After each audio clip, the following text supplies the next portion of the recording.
Aquí estamos de nuevo eh, con nuestras meditaciones acerca de nuestra vida, de nuestra situación. De algún modo, como he dicho, me predico a mí mismo hasta cierto punto, ¿no? En el sentido que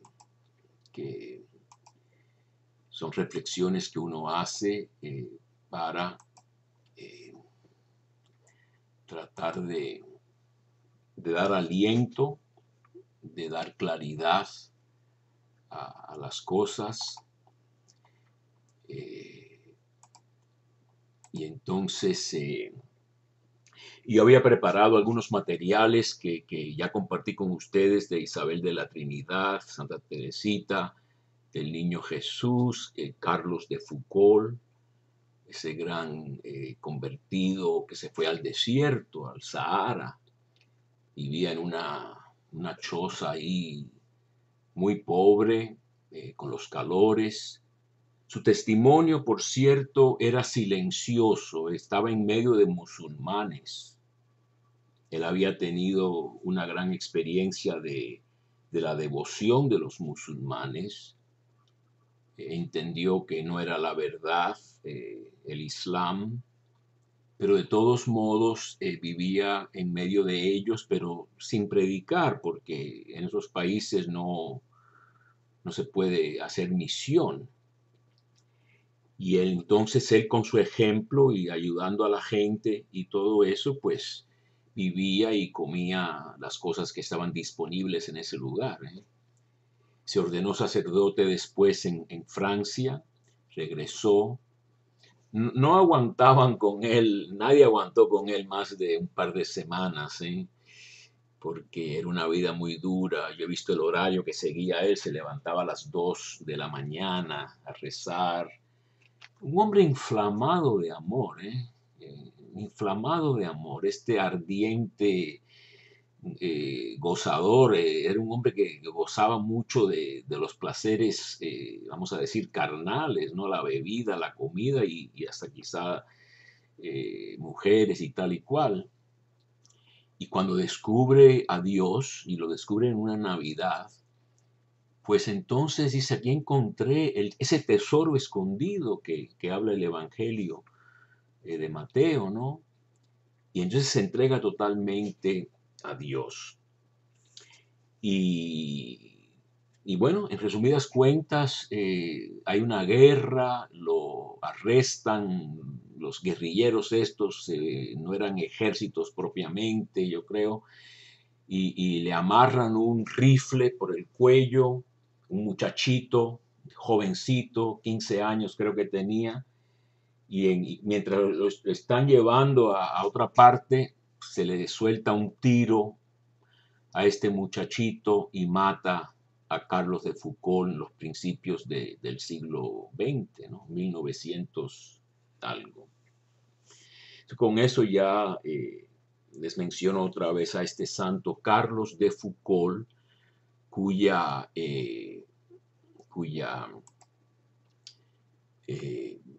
vimos su foto del libro, ¿no? que habíamos puesto. Pues entonces, también la última cosa que yo tenía sobre este tema, un poco de lo que son los sufrimientos, etcétera, es esta carta tan interesante de San Juan de la Cruz, un gran doctor místico, un gran experto, ¿no? De toda la vida espiritual, la noche del alma, la noche oscura, cómo se sale después, ¿no? Porque él enseña, como tantos otros, ¿no? Las tres etapas de la vida espiritual, ¿no? Se comienza con la vida purgativa, que es los esfuerzos que hacemos para deshacernos de malos hábitos, de malas actitudes, limpiar la casa, vamos a decir, ¿no? Yo creo que en estos momentos también Dios nos está pidiendo una limpieza del planeta, de las naciones, de la sociedad, y también de nuestra propia persona, ¿no? Así que estos desiertos van a ser pues ocasiones de purificación y de mejorar, dar pasos adelante. Ya estaba viendo yo las lecturas de la misa de la semana que entra, ¿no? Oseas, así que hablaré de Oseas, que tiene un gran pasaje que usan mucho los carmelitas y las carmelitas en especial, las esposas de Cristo, cuando hay una fiesta de una santa carmelita: te llevaré al desierto y te hablaré al corazón. Pero eso lo vamos a ver un poco después. Juan de la Cruz, que era director de monjas carmelitas descalzas, aquí escribe una carta que los que lo ven en video la podrán ver. Yo voy a leer parte de la carta esta que escribe desde Segovia, donde morirá o tiene en su cuerpo, y le escribe a una priora que acaban de fundar una casa en Córdoba, España, al sur, lugar caliente, ¿no? Y entonces Juan le escribe, yo leeré algunas partes porque hay una frase aquí que a mí me encanta, por eso es lo principal que quiero también señalar. Y le dice, entre otras cosas: y que hayan entrado en casas tan pobres y con tantos calores, ha sido ordenación de Dios, porque hagan alguna edificación y den a entender lo que profesan, que es a Cristo desnudamente. Es un tema principal de Juan de la Cruz, ¿no? La desnudez de espíritu, el desprendimiento, incluso a nivel de deshacerse de imágenes. Es un poco diferente a Santa Teresa de Jesús Ávila, que él también la dirigió. A ella le encantaban las imágenes y las imágenes le decían mucho. A mí me gustan también mucho las imágenes. Les voy a mostrar, yo creo, después una imagen muy, muy linda, un ícono o icono, las dos maneras se pronuncian, ¿no? De Cristo, muy interesante. Pero, entonces dice: y miren que conserven el espíritu de pobreza y desprecio de todo. El secreto de Juan de la Cruz, es difícil practicarlo a veces, pero es el secreto de cómo ser reyes, dominadores de nuestra vida y nuestro ambiente y de nuestra situación. No estar apegado y esclavo y sujeto a cosas que no son estables. Y sepan que no tendrán ni sentirán más necesidades que a las que quisieren sujetar el corazón. Es un tema muy interesante, ¿no? Que nos creamos necesidades, incluso vicios, como este del telefonito que digo yo, ¿no? De modo que ya nos volvemos esclavos. Por eso muchas veces la gente los ricos, la gente con mucho dinero, se obsesionan por las cosas y se vuelven esclavos de las mismas cosas que han comprado para disfrutarlas. Se vuelve algo al revés, ¿no? Y todos tenemos esa tentación. Yo me acuerdo una vez que yo tenía un cliente que había hecho mucho dinero, y por cierto le había dado una embolia, síncope de estos, una embolia de estas que lo dejó medio paralizado, así que hasta le mandaron un poco este tipo de incapacidad. Pero había comprado 2 lotes, 2 casas, y había construido la casa perfecta, grandísima y con todas las comodidades, diseñada, todo lo que sea. Pero resulta que cuando encendían el agua de la ducha del piso del segundo piso, él decía que se oía demasiado el agua bajando dentro de la pared por la tubería. Y eso lo mortificaba enormemente. Entonces se quejó y tuvimos que ir a ver qué se podía hacer, pero es una perfección que él buscaba. Después de haber invertido tanto dinero, y yo lo vi salir del coche que manejaba el chofer con un bastón, y el hombre estaba físicamente peor que la casa, ¿no?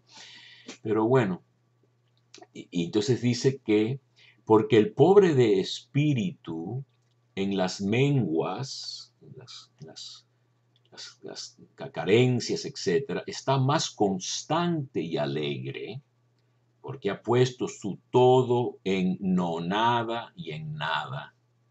Es un tema tremendo de Juan de la Cruz, ¿no? Las nonadas, arrasar con todo, es decir, yo quiero estar con Dios y lo que necesite yo para servir a Dios me basta y no me voy a apegar a nada. Él habla del pájaro que aunque sea un hilito que lo detiene, no puede volar. Entonces hay que cortar esos hilitos que nos impiden volar a Dios. Y esto de las nadas es un tema grandísimo de él. Un día leeremos una cosa que recita él de las nadas. Y que se aprovechen de este primero espíritu que da Dios en estos principios, el principio de una fundación, de una nueva etapa de la vida, como estamos viviendo también, yo creo, ¿no? Para tomar muy de nuevo el camino de perfección en toda humildad y deshacimiento de dentro y de fuera, no con ánimo aniñado, mas con voluntad robusta, ¿verdad? Sigan la mortificación y penitencia, y aquí está la frase que a mí me llama mucho la atención, queriendo que les cueste algo este Cristo, y no siendo como los que buscan su acomodamiento y consuelo, o en Dios o fuera de Él. También habla de usar a Dios como mi consuelo, ¿no? Yo soy el encargado y tengo que usar a Dios en mi beneficio, ¿no? La verdadera felicidad va a ser esa, como decía San Francisco de Asís, ¿no? Querer a Dios sin ser un mercenario que buscamos un beneficio, ¿no? Es difícil. Y no siendo como los que buscan su acomodamiento y consuelo, sino el padecer en Dios y fuera de Él, por Él, en silencio y esperanza y amorosa memoria. Tenemos el doctor místico Juan de la Cruz, ¿no? Amorosa memoria. Y aquí les pongo, como les dije, este icono de la comunidad de Sant'Egidio que he mencionado, que pudiéramos meditar un poco. Cristo es un icono ruso, si no me equivoco, y si lo ven, es el Cristo de esta gran comunidad católica cristiana radicada en Roma por todo el mundo, en Perú, en México, en África, todas partes, o El Salvador, fueron los encargados de todo el proceso de canonización de Monseñor Romero, el asesor espiritual de esta comunidad, Vincenzo Paglia, un obispo que está ahora con la congregación de la familia, ¿no? Promovió todo el proceso de Romero y finalmente fue canonizado, ¿no? Sin dificultades por el camino, ¿verdad? Entonces aquí tenemos un Cristo que podemos meditar y pensar quién es Cristo para nosotros. Es un amigo, es el gran pastor que acogía a los pecadores, daba consuelo, sanaba, regañaba cuando había que regañar, ¿no? En este icono se ve un poco cansadote, tiene ojeras, etc. No es un bobo, ¿verdad? Cristo es también juez, pero un juez que hace justicia a los débiles y a los pobres. Se enfrentaba duramente con los que abusaban y mentían y manipulaban y explotaban, que es lo que nos trae tantos problemas en el mundo, ¿no? Sí que es rey, es señor, es Mesías, y se lo ganó, subió al trono de la cruz y después Dios y el Espíritu lo reivindicaron con la resurrección y se constituyó Señor, de modo que San Pablo se dio cuenta en esa experiencia que tuvo en el camino a Damasco, ¿no?